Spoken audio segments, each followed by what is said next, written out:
Memorandum of understanding macam tu dengan anak-anak ya. Betul.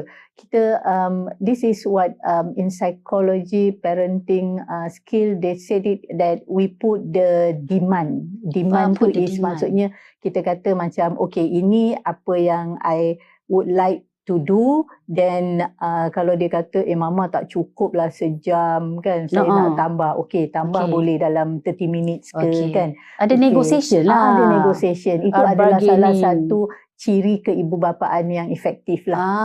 Kan.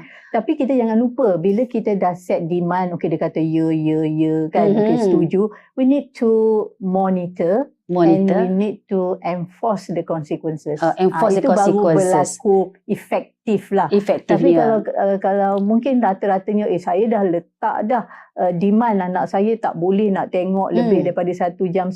But then what happen when the child maybe sometime they go exceed 1.5 hours kan.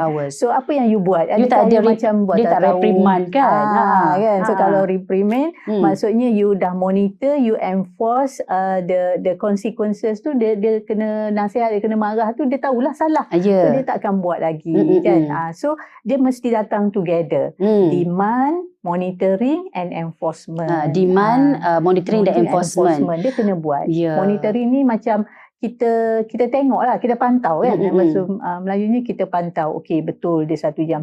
Lebih baik lagi kalau kita letak macam carta, bila 1.5 jam dia buat, kita tick. Ataupun kita tak stiker ke kan.